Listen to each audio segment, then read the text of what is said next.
Okay, this should mean that I am live right now. It is always a check, double check moment. I will refresh the YouTube thing, and yes, I can see myself live, and the audio is good too. Okay, so hello everyone.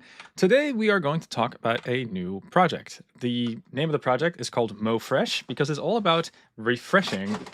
Oh, there goes the webcam. But it's all about refreshing things in Marimo. In particular, we're going to be looking at ways to refresh charts.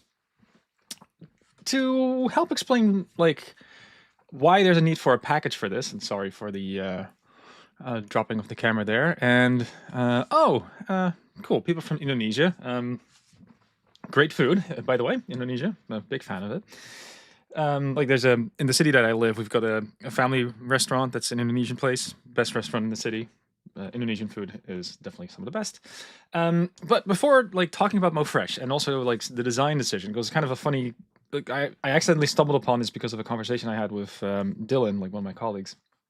But one thing that I just want to do is first show you how maybe not to do the thing. So I'm gonna just edit this file, how not to do it, and that's gonna be a Marimo notebook. And we're just gonna have a quick look at like how maybe you don't wanna refresh elements inside of Marimo and what some of the downsides might be. So again, this is a notebook titled How Not to Do It. And as the name implies, we're gonna show you something that you're not really supposed to do. So I was thinking, okay, I have a cell in Marimo. Let's say I've got cell 1, and what I really would like to do is have a for loop in cell 1, right? So let's maybe draw that. So there's like one cell over here, and we're going to call that cell 1. And then in cell 2, I might have a chart. And what I would love to do is have some sort of a for loop here. And then every time that we do an iteration, I would like this chart over here to update. That's kind of the thing I was going for. And I really want that to be slightly separate because maybe this is more like a dashboard or something like that. And I kind of want to have like my logic and my view to be sort of separate cells. And, you know, can we do this? I want to see charts update live. What are some mechanics that we can do? So it turns out one thing that we've got in Marimo, right, is we've got this thing where you're not really supposed to do stuff like this. So if I have a list here, like data equals just empty list, what I could do, let me just check, is this big enough on screen? I think it is. But I cannot, like I can access data, that's totally fine. But if I want to say, oh, data equals data plus, and then like some number, this it's gonna complain about because we don't like it when you take a variable and you redefine it. If you want to do stuff like that, what you're gonna want to do instead is use a specific state object. I mean, this is a safety mechanism, by the way.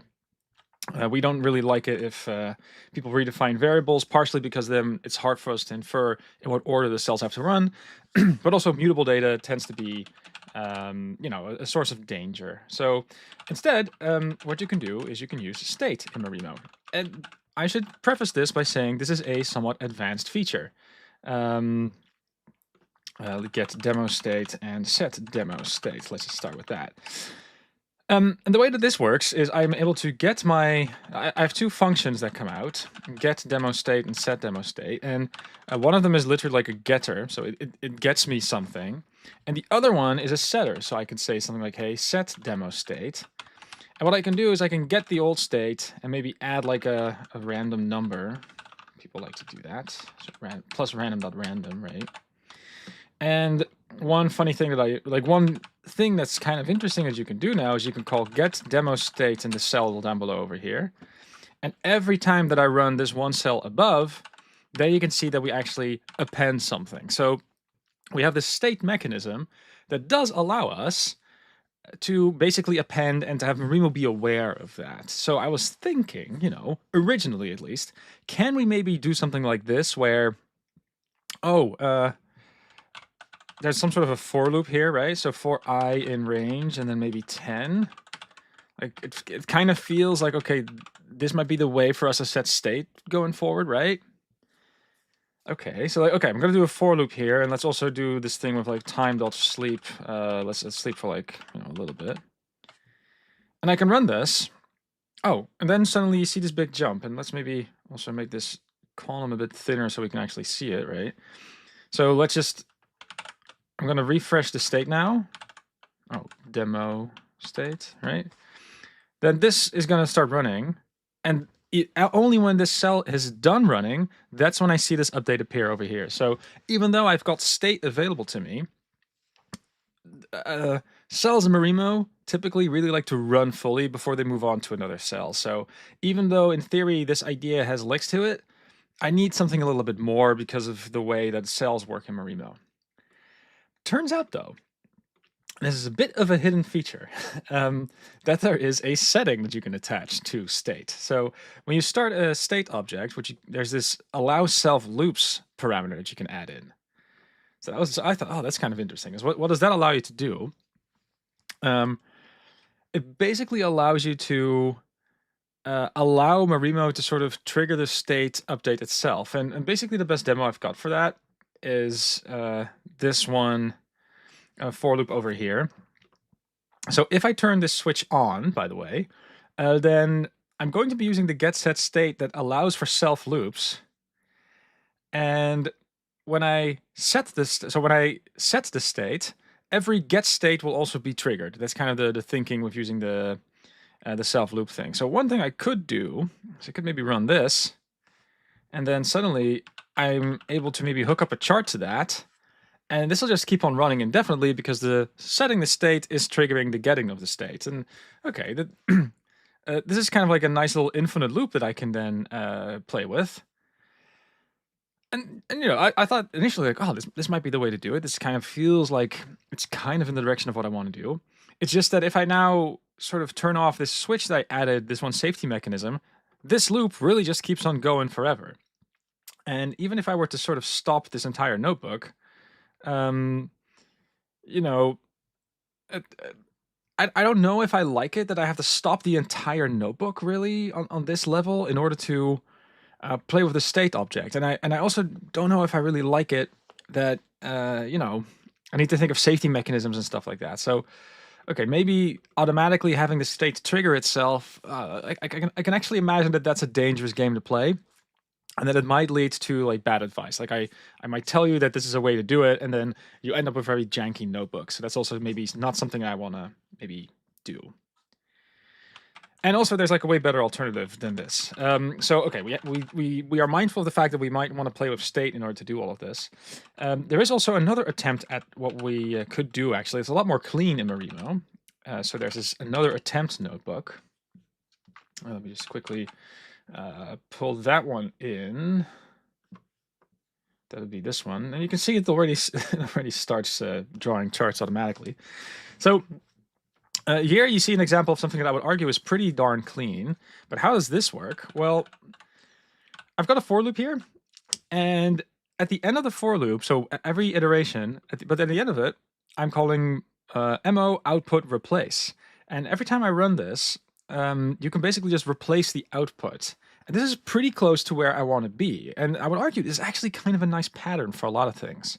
So if you're just dealing with like a simple output where you just have to update this one thing, right? Then maybe not outputting one thing, but maybe putting something like mo output replace in the loop, maybe that covers everything you need. Like for simple things, this is actually a really nice feature. And you can also do that with charts, by the way. So if I have because again, like in a single cell, I can definitely redefine a variable. It's just across cells, you're not allowed to do that. So if I were to append something to a list, and if I were to turn it into a data frame and then run that with Altair and use the mo output replace, then you do get this chart that can just sort of iterate and keep on updating and keep on updating. And, you know, this is actually pretty cool. This is definitely not the worst. And you could argue that for a lot of use cases where you're just interested in this one chart that updates, this is perfectly fine. The only downside, of course, is that if you were to run this and then were to maybe stop this, you know, you still get into this awkward moment where it might still continue drawing, and you know, the interrupts might not necessarily be the thing that Marimo expects. If you're not careful, you might also still keep the data, so that's definitely kind of nice. So there's still like some caveats to this approach, but I will say this is way better than doing anything manual with states. Like that, this is just kind of the way to do this if you're interested in doing simple stuff. But this, unfortunately, will also not work for the general case that I'm interested in. And maybe you can kind of smell from a distance like why that might be. And the reason is that if I want to replace the output over here, then I do need an object that can actually be rendered. And unfortunately, we do have these libraries, matplotlib being the main one here, by the way. We do have this one library where you cannot just put an object in here. Like sometimes you just have to use the Jupyter standard, which is definitely the thing that matplotlib does. And in that case, you just have to assume that something's being plotted to a cell. Another thing that I also don't necessarily like here is maybe I want to update 2 cells as a result of something that's happening in this for loop over here, and I want to have that happen live, and that's also something that's not possible. It is really just one chart can go at the bottom of this one cell, and maybe I would like to organize my code a little bit, and that's also something that it's kind of a limit. It's not something that we can actually do here. So even though I do want to, like, if you take nothing away from this live stream, I do want to stress this, that for, like, if you're doing something basic, mo.output.replace is really good. Like, it is a really good feature of Marimo. For a lot of simple use cases, this does cover all the bases. But I wanted to go just a little step further. So let's these were like previous notes. Let's maybe draw the thinking then that I had. People are asking questions, so let's maybe answer those first.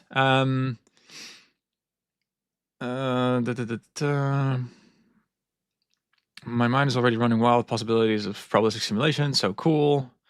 Yeah, okay. Yeah, that's I agree that for simulation, this would actually be like very legit. We're going to see a deep learning application in a bit, but definitely for simulation, you can do cool stuff here as well. I might, yeah, let's do a little demo maybe at the end if there's time for simulation. I can come up with something fun. Yeah, so matplotlib has some support for animations. I recall a project called matplotgif, if I'm not mistaken. Or was it like GIF Python? Was it the GIF library? pypy.org GIF, was that not a... Yeah. Oh, this is like kind of old school, but there's actually a project called GIF made by Max Humber. I think he's a Swift developer these days. But what you could do here is you could have this decorator called gif.frame. You have a function that just emits a matplotlib chart, and you add this one decorator to it. Then you can have lots of frames, and then those frames can be put together to make a GIF. These were the kind of projects, at least like 5 years ago, that people would do to get animations going. And it's still being downloaded like 4,000 times a month, so I would argue it's still a relatively popular project. But I'm looking for something that's very specific to Marimo. And again, like just a few constraints, right? Like if I have a Marimo cell is pretty cool. And if I have like a second cell that depends on it, so if I think of the dependency graph of things, right? It's definitely the case that this cell is going to run before this cell is going to run. In base Marimo, though, if I have a for loop in here, and if that is doing something with state, Marimo will still prefer this cell to fully run before actually running this. There is this mo output replace trick that I could do, so that's still kind of cool. But the downside of that replace mechanic is that I cannot, like, I can only make a chart appear below the cell that has the for loop, and I kind of want to have something appear to a cell that's not in the for loop. So how can you maybe do that? And then a colleague of mine pointed out that you kind of need something that is able to receive a event, but be kind of outside of the loop of Marimo. You kind of want to have something in the front end, something JavaScript-like, that can actually listen independently of the DAG that Marimo is doing. And then he quickly pointed out, and like credits Dylan here, he basically said, Vincent, what if you make an any widget for this? Because an any widget kind of has its own lifetime in a way. It is its own little project, its own little ecosystem, and it's also its own little reactive environment where if we have something in this cell that basically says, hey, update this one any widget over here, the any widget will just listen and immediately update, and that is happening somewhat asynchronously, at least as far as the front end and view is concerned, from whatever is happening with the order of these cells. And then I started thinking, like, okay, suppose that we make an any widget, right? Like, how would you make an any widget that can respond to a change? And then I basically thought of like 2 directions that you could go into. Like one thing you could do is you could come up with some sort of image refresh object. And that image refresh object really just has some sort of a source tag. And that's something that you can replace. So one thing that you could do, for example, is you could say like, oh, let's change, like normally if you go to like an image tag in HTML, right? There's like image and then space, source equals, and then like a URL usually. So you could put like a different URL in here and that would then render differently. But there is actually also a trick. So with, maybe I can actually Google a good example of that. So base64 image. So you may have seen this before online, but what you can do is you can store an image as a URL, but that URL can also be compressed and stored as hexadecimal character, or like as characters in a compressed state. So what you could also do, if you wanted to, is you can turn an image into a string, paste that into the source, and that is then also something that you could go ahead and render. And kind of the funny idea here, like the big trick, is one thing I could then do is I could say, well, maybe I have some sort of a function that's going to return, not def, something matplotlib-like. So there's some sort of a matplotlib function, let's say, right? And that's going to, at the end, you have that plt.plot call or plt.show or something like that. But that's going to give me a image. And what I could do is I could add a decorator here. So something like matplotlib to image, so to say. And it's going to turn that image into a base64 represented string, basically. Oh, and that base64 string I can actually inject in there. That's like a way of saying, hey, here's just the data of a chart. Let's just update the HTML that's inside of this any widget. And turns out this works. So whenever you have an image that you can encode in base64, you can just have a little line of Python that says, hey, there's one any widget. The only thing that it's supposed to do is receive new images, basically, and just render that. Turns out that that actually works, but you can go a step further because this trick works really well for images because we can attach a source. But what you can also do, just somewhat more generally, is, well, if we accept a string that represents an image, we can also accept a string that just represents HTML in general. So if we have divs and tables or like stuff that Markdown can render and whatnot, I mean, that is also something that will just work with the same trick. Also here we have this one widget where we can just inject stuff into, and that'll update the front end independent of the state of the cells in the order that Marimo is playing in. So this is the idea behind MoFresh. It is just some any widgets that you can inject state into that will render immediately. And what I would like to do now is just kind of give you the quick demo locally. So we can kind of see the widgets and how they are supposed to interact with each other just as a demo.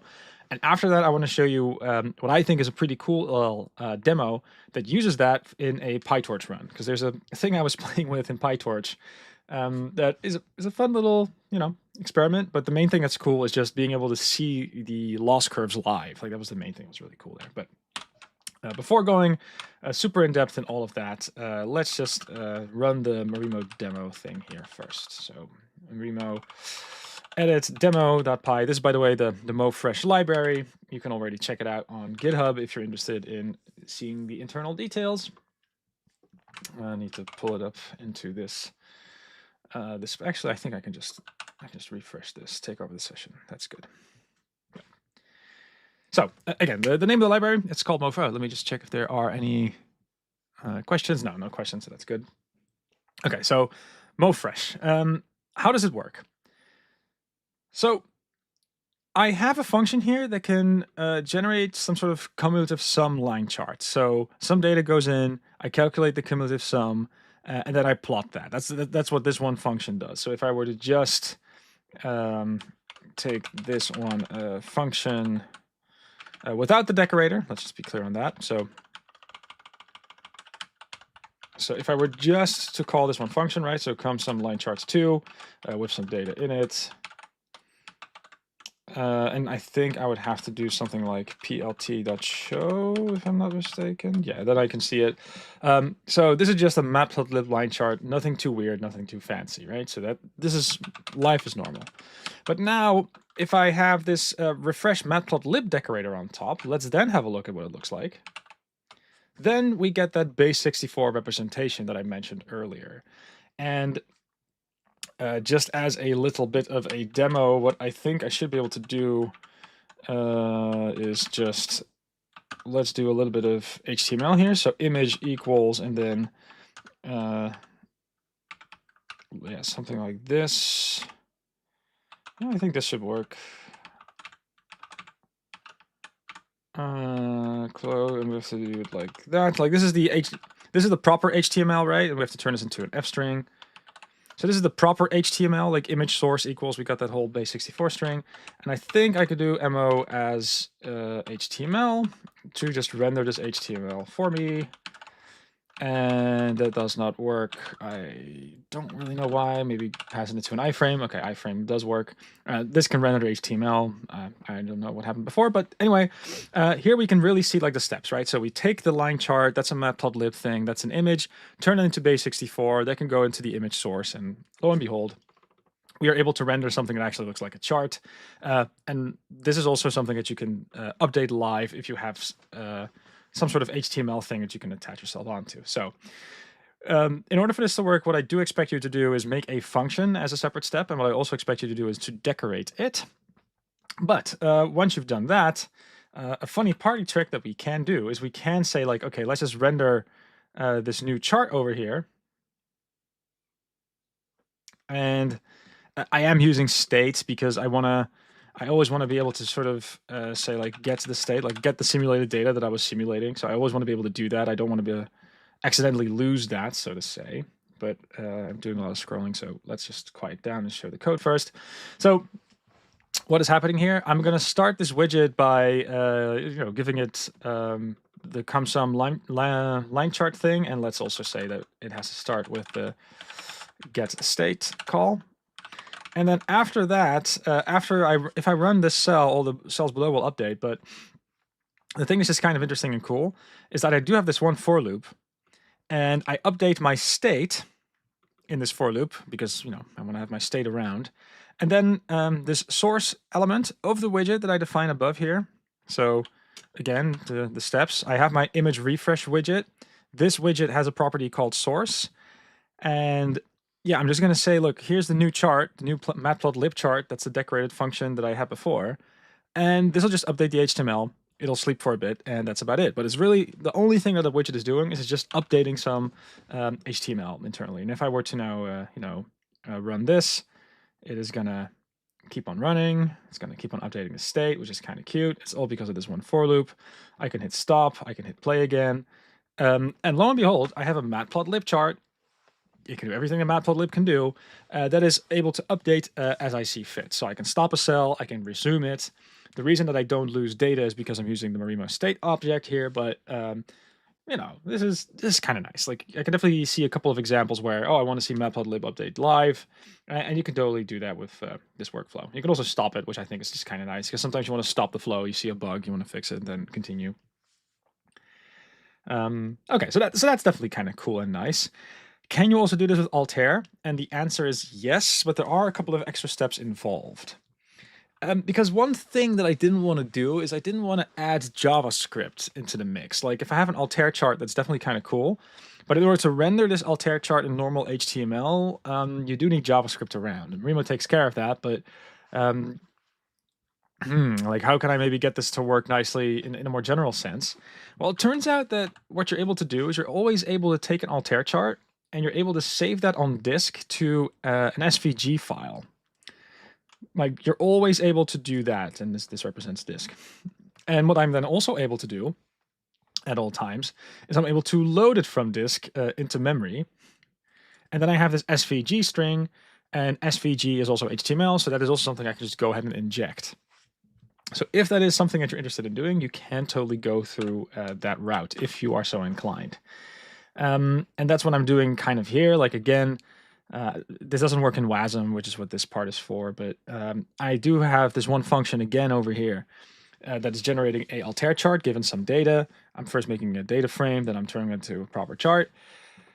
And, this is the SVG widget. Then I've got my for loop over here, and I can say SVG widget dot HTML, and this Altair come sum chart that is refreshed with this decorator. The decorator does the whole save it to disk, then load it again, use the SVG library. That's all happening there. But the benefit of using SVG is that you really don't need any JavaScript around. So that's the most general solution for this thing. One thing that's also really cool about the HTML refresh widget, it's originally designed to serve Altair. Like I want Altair support, so this is how I could maybe get there. But you can also just do, honestly, whatever. So if you have an HTML widget and you want to just add any random HTML, like tables and stuff, you can also just totally do that. So it's a bit of a party trick, this library. I'll definitely admit that. But, it's a party trick that I do kind of like. I can't imagine that there's a lot of these flows. Simulation was mentioned, and that's definitely valid. That might benefit from exactly this. So that's the thing I was kind of going for. And I should also admit the reason that I invested in this was because of a PyTorch demo that I was working on. And it just so happened that this was like the excuse I needed to actually start building this library. Maybe before doing the PyTorch demo, I think I want to just quickly show some implementation details. So let's maybe go there real quick. But it's also not the most fancy thing. Like, let's just close this and maybe zoom in a little bit. But like, it is barely worth. Like the implementation is so small. Like if this is the any widget, there's a little bit of JavaScript here. The only thing I do is I create the image tag and I set the image tag to be equal to the source property. The only thing I do here is I say if the source property ever changes, that's this traitlet over here. If that ever changes on the Python side, then update the image like a component. It's not really a component. Image. I guess it is a component, but the image needs to be updated. That's the only thing that's happening here. This little bit of JavaScript is really the only thing that's doing the work. And below, I have the same thing, but it's an HTML element instead. And I'm updating when the HTML property updates, and etc. So it's pretty much the same thing. Altair to SVG. There's a chart that goes in there. I make a temporary directory. Example that SVG goes in. It's a bit unfortunate you can only save the SVG on disk. There's no direct way to save it as a string in Altair, but I am able to then open it up again. So I have this Altair to SVG function as well. And then I have this refresh matplotlib decorator that does the base64 trick. And I've got this refresh Altair decorator that does the Altair to SVG from disk trick. This is the entire library. The entire library is 80 lines of code with lots of white space. Due to styles, but yeah, this is really not a huge library. It's really just this one trick. So the implementation is really pretty bare bones, I would say. But let's now move on to a PyTorch demo, unless there are, of course, questions. But the main thing I hope to convey, it's not necessarily a very fancy package, but it is like really specific for this one workflow I have in Marimo that I want to show now. So hopefully I've not been going too fast through all of this. Hopefully this has been kind of useful so far. But then to maybe give this bigger demo, I would like to talk about this one task in PyTorch first. So what I've got over here, because I don't see any questions, and yeah, it's 80 lines of code. Let me actually just add the repository so people can just go ahead and check it out. But yeah, like I'm a big fan of. I'm increasingly a big fan of very specific libraries that just have like maybe one or two functions in it, but for a specific use case, it tends to work super duper well. I've made libraries in the past that have like lots of features in it, like Scikit-Lego, and it, like for some things, it's great for discoverability and all that. But at the same time, as a maintainer, it also makes it hard to maintain when things become intertwined. So going forward, I do see myself doing a little bit more of the simpler. Packages do one thing and only that one thing, and if it's useful to a small crowd, that's also fine kind of an attitude. Anyway, I added the link to MoFresh so people can explore that if they want. I now want to talk a little bit about this one task in PyTorch, and it involves a data set that's all about recipes. So I've got this text over here, right? So these are recipes and these are titles from a recipe. So I've got pork chop noodle soup, shrimp cakes, chili roasted okra. These are all titles of recipes. There's also text and descriptions that go along with it. But this data set has basically always been my hello world example that explains vector lookups a little bit. So you can kind of imagine that if you had a data set like this, where, okay, pork makes an appearance, if I had a search term like meat, I would still like this recipe title to be somewhat similar because pork is a meat. And very typically, if I think about like stuff you might search for, you might say like, "Oh, I'm really interested in meat, in like something meat, like meat." Let's say that you're really keen on eating meat this evening. Meat is a word that really describes the kind of food that you're going to eat, but it's usually not a word that appears in the title of a recipe. I've never seen. I mean, I guess meatloaf is a recipe that kind of comes to mind. Uh, but yeah, the name of a dish and the ingredients that are in it, or like especially when it's a larger category of ingredients, that's not always a one-to-one match. So it's going to be hard to do proper keyword lookup because you're going to miss a whole lot of things that are relevant. And one thing to always remember whenever you're doing neural search is if you're doing a vector search, right? That's like a approach that might retrieve you some items. You still also have good old keyword search, and the best way to think about it is it's kind of like a vector diagram. There are some examples that they would both capture, but there's always examples that one technique is able to capture more than the other. So that's, stuff to always kind of keep in the back of your mind. But you can do a simple demo and you can show that if I have the keyword meat, that I am able to get recipes like this out. But the way that works is you have your word, or I guess I should say query, right? You have your query, and then you've also got your, I guess I'm going to call it an item now because of retrieval speak. You will embed both, and then you're going to do a basic similarity to figure out, if it's similar or not. But part of me was kind of wondering, like, okay, I have my item, and I'm able to turn that into like a vector, right?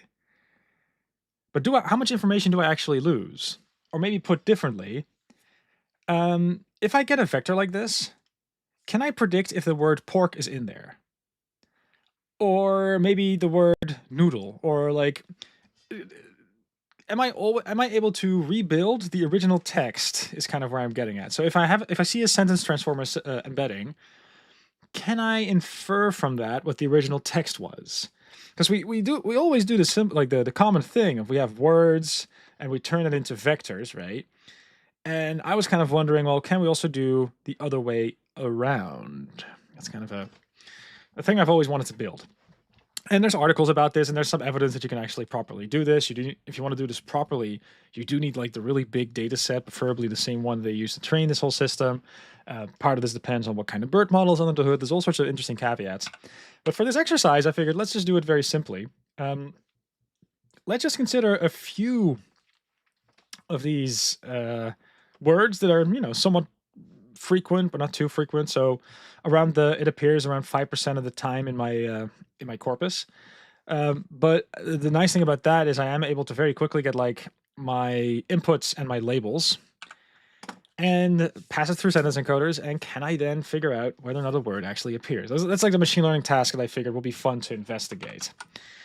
So to do all of that, I have my text train, I have my text test that comes out of this data set. I'm doing the very basic sentence transformer thing. I'm saying, look, there's a train set, there's a test set, they're both going to get encoded.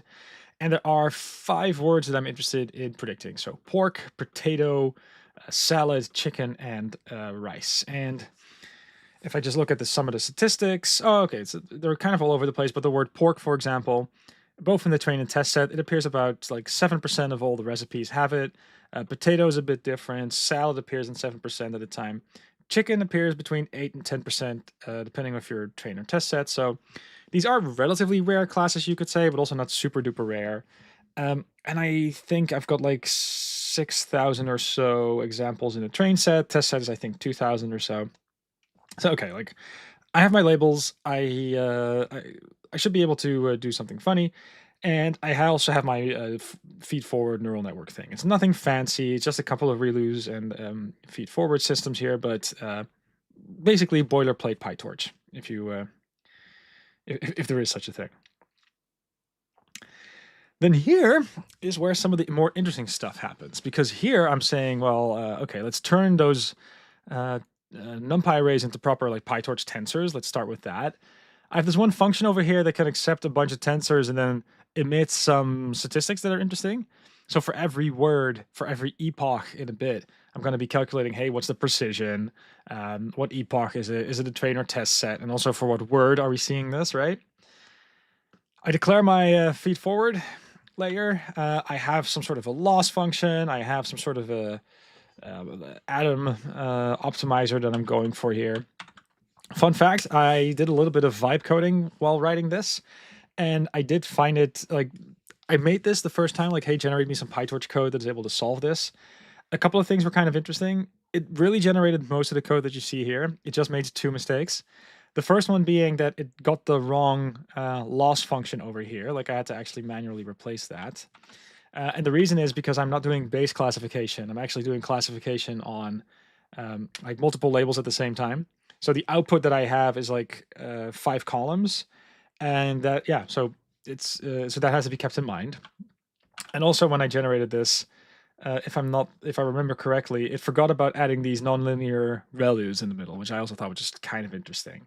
It definitely added these like linear layers, and I also said, like, let's do something simple feed forward, but it did something really simple feed forward. It forgot about all these values. So even though these LLMs can help you write code, just remember it's not perfect. That's also good to remember. But anyway, if you use the PyTorch, what's going to happen next should not be a huge surprise. I'm going to put those training tensors into my model. That's happening here. Just zoom in once. Oh, yeah, zoom in once. And outputs come out. The outputs, together with the true values, give me some sort of a loss, because I have that criterion function that I mentioned earlier. 0 grad, you do a step backwards. You do a step, and model weights update. My loss data updates. I have my normal loss data. My so this is for training, and then I've got something for testing as well. But the main thing, like, I keep on appending metrics here, but the main thing that's important is here at the end, because here I say, look, we've got this loss widget, we've got this test precision widget, and we're going to update the source. We're going to update the matplotlib chart that's attached there. And again, normal PyTorch train loop.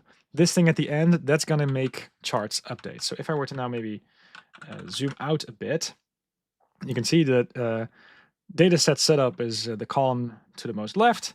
PyTorch setup here is the one in the middle. And these are my views. And what I would just like to do is I would just like to rerun this one cell. And we're going to have a look at some of the charts and how they update, because the story is pretty interesting. So I think if I just hit run now, yeah, it's going to start all over. And we can just have a quick look at these charts. So the chart that you see on the left, like, this is really just the loss function over the epochs. And you see it go down. And the loss for the train is blue, and the loss for the test is orange. And you can see that they're kind of attached to each other. Nothing really fancy is happening there. And the loss is still going down, but this is the precision on the test set for each of my labels. So I've got one for pork, one for potato, one for salad. And although the loss is going down, you can kind of see nothing happen here at all. Oh, and then something does happen. Suddenly, all out of the blue, we get one label right. And we keep on iterating and iterating, and oh, hang on. A bunch of other labels now start to go up too. And I think that's all 5 of them, if I'm not mistaken. Oh, no, the purple one is still waiting. I do hope it, yeah, and it goes up also at the end. Okay. So it's an interesting, like, okay, it's entertaining to watch this race. It's an interesting race. I stop at 800 epochs. You can also see that there's this moment when it really starts going down and down and down, and then there's a moment when some of these things just sort of jump up. And it's a little bit of wiggle, a little bit of wiggle. We're getting pretty close to 1 here, and again, this is a precision thing. So the thing that I'm measuring here is, if I predict that it's pork, what is the probability that it actually was pork? Like, that's the precision metric. So it's not the same as accuracy. It's a good thing to keep in the back of your mind, because accuracy would be a lot simpler because these are rare classes, but precision matters more maybe in this use case. But okay. This is pretty interesting though, because there's a huge jump in loss happening here, right? This is a massive jump. Like we're doing so much better, but you're not going to be able to see that in the summary statistics at all yet. Only when, and there's a kink here as well. So at some point it was easy to go downhill. At some point it starts getting harder and harder and harder. And then there is this one point here around the 500 epochs. Can I zoom in? No, unfortunately, maybe like this. Yeah. So there's one interesting point around the 500 epochs where the orange line and the blue line start diverging a little bit.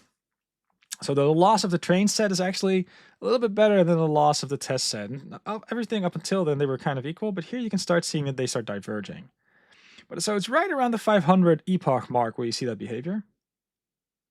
And it also happens to be that that's also around the same time that some of these classes actually start performing well. So this is, I think, kind of still a fun little mystery with these neural networks. It's kind of counterintuitive because you can get into situations where it might look like it's kind of starting to saturate, and that's the moment when suddenly these performance metrics, they start jumping up. And it's, I think due to the LLM craze, people aren't researching this as much. I do remember like 5 years ago, this was like a thing that people were banging their heads on. Also because there were some people from information theory that had all sorts of reasons why this might be happening, maybe something with mutual information and whatnot. But it's been a proven phenomenon that these neural networks, they can look like they've converged at some point, but it's definitely still searching, and then click, a huge swing up can still totally happen. So that's all interesting, but the thing that I think is most interesting is just being able to see this live. And I should stress, right, that this is a small neural network on a small data set, and you could also rightly argue that this is maybe not the most real-life example, right? But I do think that there's something interesting and or cute, maybe even, in being able to see this stuff happen like in real time. And sure, in this particular case, you know, it's fairly basic, it's fairly small.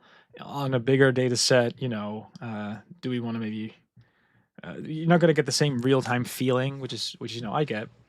But this is MoFresh. You are at least able to do this if you really wanted to. You can specify one cell that will update some state, and some other cell, or multiple cells, by the way, can also update independently of each other. Because that's actually maybe also like a fun little demo to also just show.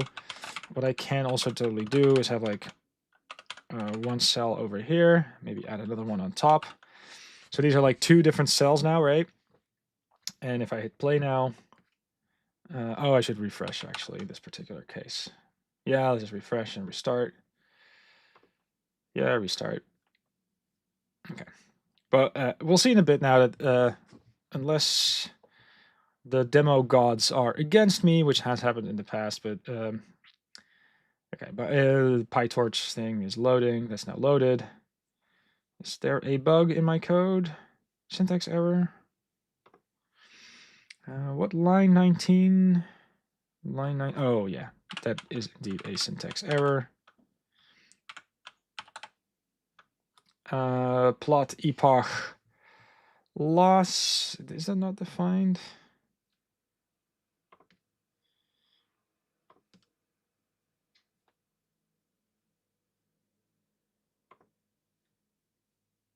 Oh, wait, hang on.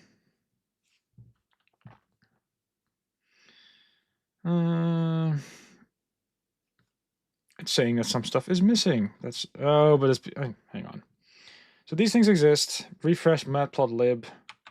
Let's run this one cell. Let's run this one cell. Oh, and again here, there's like an artifact. Okay, now everything is running. This was just a typo situation. But again, you can see these two charts just update independently. This is the dream with MoFresh, basically. Any questions on this? Oh, there's a couple of questions coming in. Yeah, so people are comparing this to TensorFlow. I would definitely like to admit that the 80 lines of code that I've written do a lot less than what TensorBoard does, right? But at the same time, it is kind of my dream that you could build your own TensorFlow with this if you so wanted to. And it's also independent of the backend. So if you want to do this for PyTorch, we don't care. It is still something that the front end can just do for you. And what I think might be fun, because we have time, is maybe to build something with simulations for this, right? But yeah, I would love it. Like that's also what I like about Marimo. Due to the interactive nature, you could have your train loop, your dashboard, your model card, and your let's interact with this model with widgets. All that stuff can be in a single file. That's actually kind of the point. And there were a couple of these gaps in being able to have a train loop with like a little dashboard attached. So in a way, you could also have like weights and biases kind of features also appear in your notebook with stuff like this. So that's definitely like that's a feature I felt was missing, which is why I made this plugin. So let's see. I was thinking about this specific thing about training and use Marimo to visualize acceleration metrics. I was thinking that we can just do the basic stuff, save to disk and just read. I mean, there's also, you still want to save some of this stuff to disk probably, right? Like the fact that I'm able to plot this live is cool, but maybe a week from now, we see a bug and we'd like to maybe backtrace that, and then still we want to have logs around. So like doing it in run mode is cool, but if you have it in edit mode, you also want to be able to sort of look at the data frame and do debugging deep dives, right? But yeah, like again, like the way that I also like to make code is I have an idea in my mind, and I think this is how I want to use it. I would love to see examples from the community that say, oh, you can actually use this for something else as well. So I actually, it did not occur to me that you could also do this for simulations. It makes a lot of sense, but I did not imagine that actually, let's write a little simulation thing, actually. This might be a fun way to end. And let's go for one of the classics maybe, right? So let's make this a little bit smaller. First thing I'm going to do is, we're going to estimate pi. I think that's kind of like a image refresh widget, right? So that's kind of cool. And then let's just say that source equals nothing in the beginning. That's my pi widget. Cool. And then we're going to do our little NumPy, our little simulation. And let's just use normal Python for that. So I could maybe do something like xy equals maybe NumPy. Nah, let's just really do it the Python way. So xy equals empty, and then for I in range 1000, I could do something like xy dot append, and then random dot random, or I think random. Random is not defined. There we go. Import random. And we have to do this twice, right? Okay, so one thing I could do now is maybe make a def plot sim, and then some sort of data set goes in there. And let's turn that into an array at this point, because that makes the plotting a whole lot simpler. And then I should be able to do something plt.scatter. Let's grab the first column from the simulations. Let's grab the second column of those simulations. And then we have to add this one decorator. I forgot the name. Refresh matplotlib. Where's the cursor? There it is.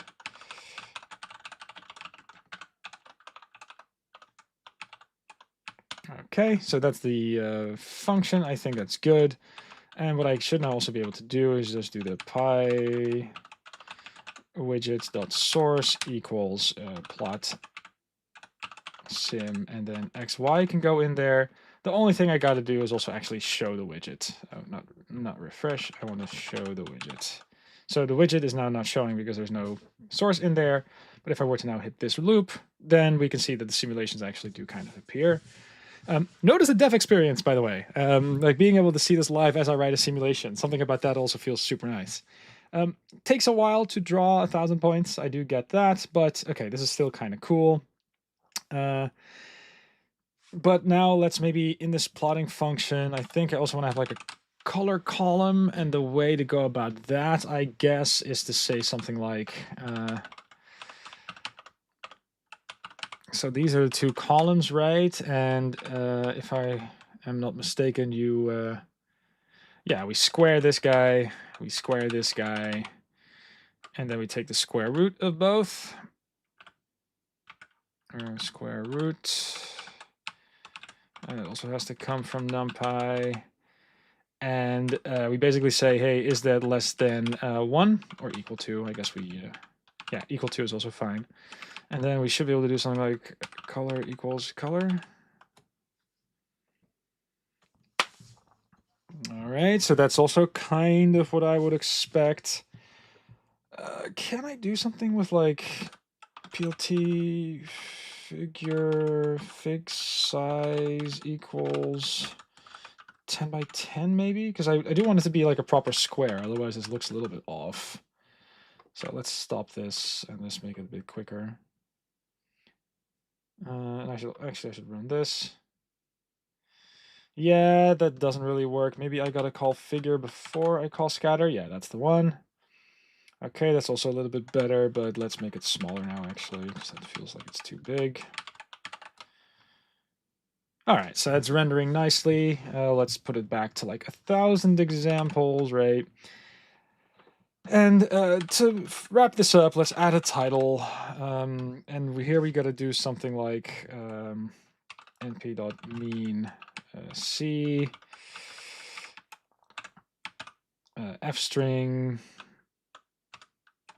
something about something percent colon. So this is an f string. What's going to come out of this is probably like some sort of really annoying number that's like got so many digits. So let's just round that to 2. Oh, and we got to multiply this by 100 actually. Let's stop it and let's run it again. Oh no, stop it. And this has to run before because this has the new function in it. And then have this run again. We can't do that. Why not? Oh, right. Yeah, you have to multiply by 100. That is fine. But after it's been multiplied, that's when you can actually apply this. So, okay, we now see a nice little percentage number over here. That's pretty cool. This, however, is just like a quarter of all the points, if I'm not mistaken. Right, so then I think pi equals... oh, right, pi is pi r squared. So if I want to know what pi is, I got to divide by r squared. That's equal to 1. Actually, I think...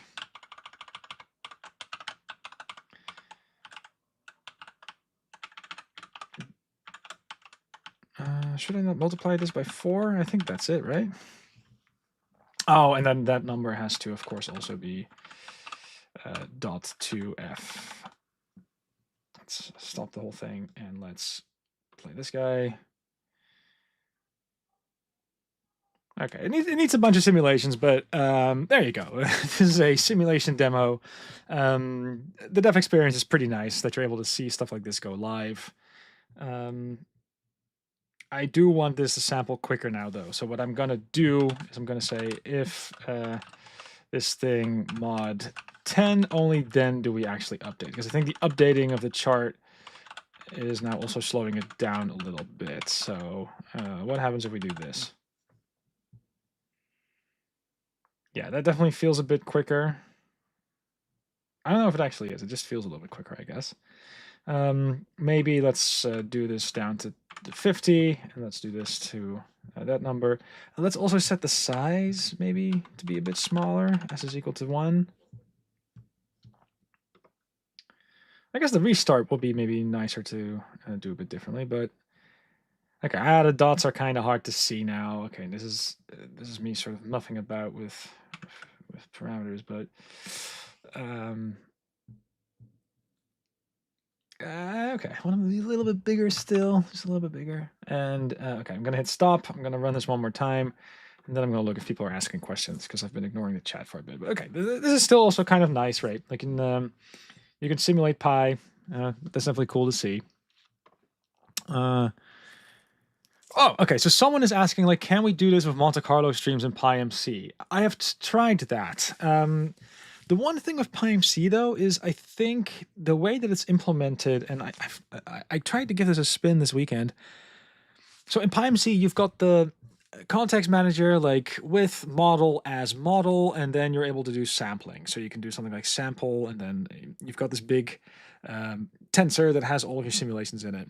And then you're always able later to do something like, okay, with model again, let's sample again. But I don't think you're able to keep on sampling onto the same stream. You're only able to override. Like you cannot really do append. You just replace the batch that is already there.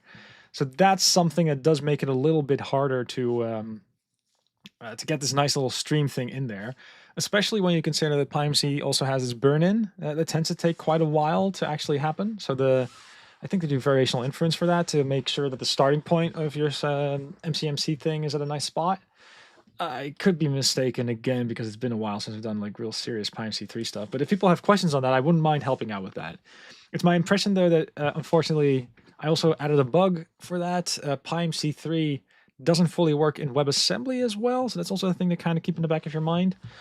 But I do think this kind of a technique really just screams MCMC kind of visuals, right? Like it'd be really cool to see the distribution of what you're trying to sample, maybe update in real time, or maybe like every second or so there's like an update. If you're using a GPU or massive parallel compute, there is a downside actually that I do want to maybe mention. So let's just zoom in on the code here as well. This is just an unfortunate side effect of reality. No, not that. Wrong keyboard shortcut.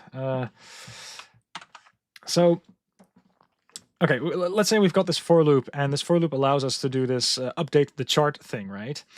Let's assume that this is the heavy compute sampling thing that we do in PyMC or TensorLand or whatever. This is the heavy compute thing, and once in a while we are going to update a chart.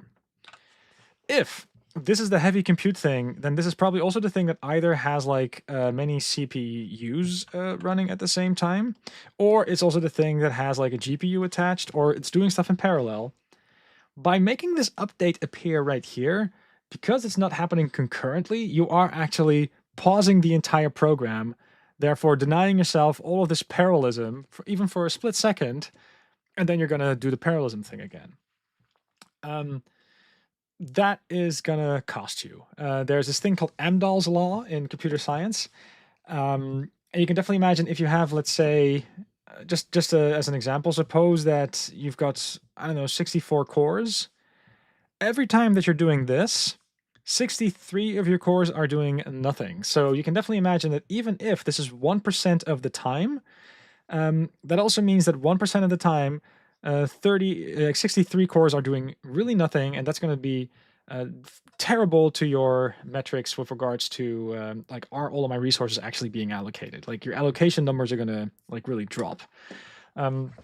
So that is a thing to keep in the back of your mind. And if you're doing something with PyTorch that's like a little bit more high stakes and definitely like super duper compute intensive, this is a thing to keep in the back of your mind. Like Amdahl's law really does work against you. And to maybe highlight the extent of that, if you go to marimo.io and you go to the gallery, I think it's in visualization nowadays. We did a little update. Analytics maybe? No. Oh, widgets. Yeah, it's a widget. This one. So this is a Tangle widget demo. It's running in WASM, so it has to load up a little bit. But this is a different library that I made a while ago. It needs to load probably. There we go. So if you go to the Wiggly Stuff repository, that's kind of my smorgasbord library of like widgets that don't have a theme but are individually quite useful.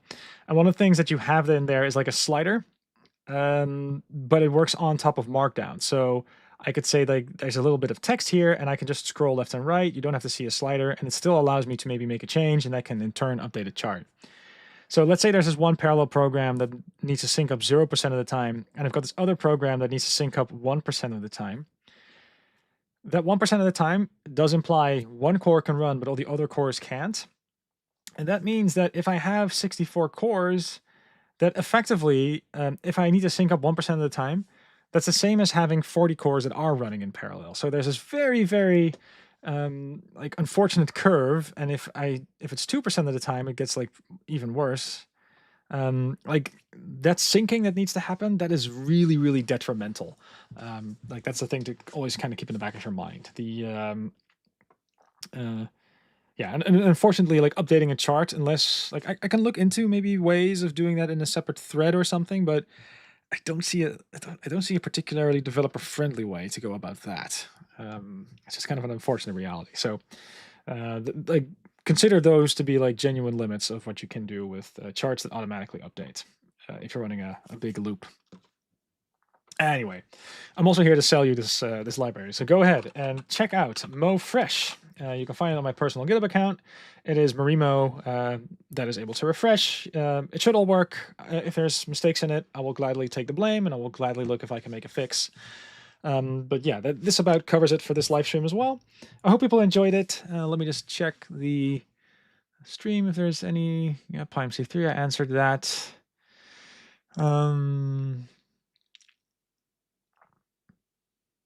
And people are telling me that Gandalf will be proud. I will take that as a compliment. Thank you. So for next week, there is actually a thing that you can do now inside of Marimo, and it's been possible for a while. You can go to this Explore Data Sources tab, and if there's none available, you can add one. And this will generate code, but one thing that's nice is that we added a bunch of backends. So we've got Apache Iceberg now, so you can add a data catalog that's built on top of S3 if you want to. And there's also all sorts of databases. So we've got DuckDB, Postgres, etc. But we also now have MotherDuck. And when you click it, you can attach a database that's hosted on MotherDuck itself. On top of that, we've also been adding a little bit of features for data frames that tend to play nice with this. And I have a very neat SQL trick that I would like to talk about next week. So we might change the time for this one. We'll let you know. But we are doing a live stream together with someone from MotherDuck. We're going to try to see if we can maybe do live streams together a bit more to talk about a few of the new features inside of MotherDuck, while we also talk about some of the features in Marimo that make the integration kind of nice. So if that sounds interesting, if you want to see a fun trick with SQL next week, or if you're just kind of curious on some of the new data frame features, that will be the topic of next week. If there are people that you feel should also like join the live stream because you think they make interesting stuff, definitely let me know. There are also other projects that we will definitely consider. But moving forward, we are definitely still going to do this live stream. We are looking towards doing a little bit more live streams together with other people, though. It's something we're going to start to experiment with. So if you have ideas, definitely do let me know. If you haven't done so already, also check out our Discord. We'd love to get our feedback there. If there's any feedback on this MoFresh stuff, also that's I think the easiest way these days to find me and to get feedback and all that, besides GitHub, of course. But yeah, on all of that now, I hope this was a useful live stream. Do let me know if there's any questions later. And yeah, have a nice weekend. Thanks for joining.